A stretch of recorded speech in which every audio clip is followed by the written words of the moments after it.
Hello dear students. आज के class में हम लोग क्लास ट्वेल्थ के आज के क्लास में हम लोग क्लास ट्वेल्थ के फिजिक्स के लिए बिहार बोर्ड 2020 में पूछे गए सभी इंपोर्टेंट प्रश्न देखने वाले हैं, जो कि किस चैप्टर से होंगे? हमारे किरण प्रकाश की एवं प्रकाशिक यंत्र से होंगे। Ray optics and optical instruments के 2020 में बिहार बोर्ड के एग्जाम में केवल और केवल इस चैप्टर से पूछे गए सभी भी ऑब्जेक्टिव क्वेश्चंस को हम लोग देखने वाले हैं।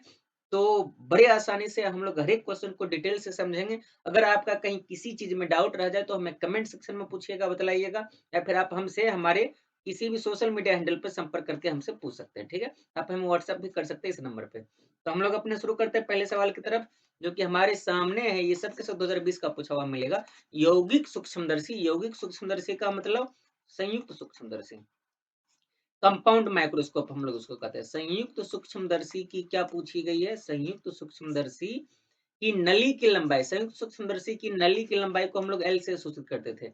बढ़ाने से आवर्धन क्षमता क्या होगा? संयुक्त सूक्ष्मदर्शी की नली की लंबाई बढ़ाने से पूछा है कि आवर्धन क्षमता क्या होगा? बदलती है, घटती है, नहीं बदलती है, शून्य हो जाती है। तो पहले हम लोग आवर्धन क्षमता का फॉर्मूला देखते हैं। एम बराबर होता है माइनस एल बटा एफ इंटू 1 + डी बटा एफ। ये फॉर्मूला हमने पढ़ा हुआ किसकी? संयुक्त सूक्ष्मदर्शी की आवर्धन क्षमता का। आप यहाँ पर एम और एल के बीच में रिलेशन देख सकते हैं। एम और एल आपस में क्या एक दूसरे के समानुपाती है, यानी कि अगर एल बढ़ेगा तो आवर्धन क्षमता भी बढ़ेगा। तो ऑप्शन नंबर हमारा कौन सा? ए नंबर हमारा ऑप्शन सही हो जाएगा। याद रखिएगा, संयुक्त सूक्ष्मदर्शी की नली की लंबाई बढ़ाने से आवर्धन क्षमता एम बढ़ती है। चलते नेक्स्ट प्रश्न की तरफ। अगला सवाल हमारे सामने, प्रकाश का वेग महत्तम होता है। प्रकाश का वेग कहाँ पे महत्तम होता है, मैक्सिमम होता है? तो ये बातें तो हम लोगों ने 7-8 क्लास से पढ़ते आया है कि प्रकाश का वेग सबसे ज्यादा होता है कहाँ पे?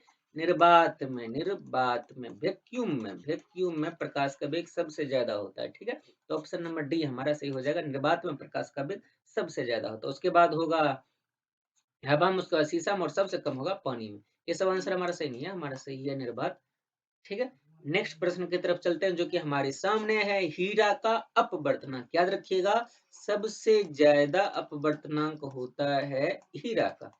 सबसे ज्यादा किसका होता है? अपवर्तनांक। सबसे ज्यादा अपवर्तनांक किसका होता है? हीरा का, हीरा का। और कितना होता है? 2.42 होता है, 2.42, जो कि हमारे सामने ऑप्शन नंबर सी में लिखा हुआ। तो याद रखिएगा, हीरा का अपवर्तनांक 2.42 होता है। तो ऑप्शन नंबर हमारा सी सही हो गया। आगे बढ़ते हैं। नेक्स्ट सवाल हमारे सामने, निकट दृष्टि दोष को दूर करने के लिए व्यवहार किया गया लेंस होता है। दृष्टि दोष के बारे में बातें कर रही है। तो दृष्टि दोष टोटल कितने प्रकार के? निकट दृष्टि दोष, मायोपिया, दूर दृष्टि दोष, हाइपरमेट्रोपिया, जरा दृष्टि दोष, परेश बायोपिया, अबिंदुकता, अबिंदुकता, इसका नाम होता है अंग्रेजी में एस्टिग्मेटिज्म। निकट दृष्टि दोष को दूर करने के लिए हम लोग यूज करते हैं अवतल लेंस का, दूर दृष्टि दोष को दूर करने के लिए उत्तल लेंस का, और जरा दृष्टि दोष को दूर करने के लिए द्विफोक्सी लेंस का, या हम लोग इसको बाइफोकल लेंस भी कहते हैं। द्विफोक्सी या बाइफोकल लेंस, या बाइफोकल लेंस। और अबिंदुकता को दूर करने के लिए बेलनाकार लेंस का, अबिंदुकता को दूर करने के लिए हम लोग यूज करते हैं बेलनाकार लेंस का। तो ऑप्शन में हमसे कौन सा पूछा गया है? निकट दृष्टि दोष, तो हो जाएगा अवतल लेंस। ऑप्शन नंबर ए हमारा सही हो जाएगा। याद रखिएगा, इन चारों चीजों को अगर कोई भी चीज ऑब्जेक्टिव में आए तो आप फटाक से जवाब दे सकते हो। ठीक है, आगे बढ़ते हैं। नेक्स्ट सवाल हमारे सामने है पांचवा, संयुक्त सूक्ष्मदर्शी का आवर्धन क्षमता के लिए निम्नलिखित में से कौन सा सही है? अभी थोड़ी देर पहले हमने फॉर्मूला पढ़ा था, एम बराबर होता माइनस एल बटा एफ ओ इंटू 1 + डी बटा एफ ई। ये आपको कहीं ना कहीं आंसर में दिख जाएगा, लेकिन याद रखिएगा इसका एक और फॉर्मूला था, माइनस वी ओ बटा यू ओ इंटू 1 + डी बटा एफ ई भी होता है। तो ऑप्शन में कौन सा हमें दिख रहा है? हाँ, ये वाला ऑप्शन नंबर ए हमारा सही है। एम बराबर माइनस एल बटे एफ इंटू 1 + डी बटे एफ, ए नंबर ऑप्शन हमारा सही है।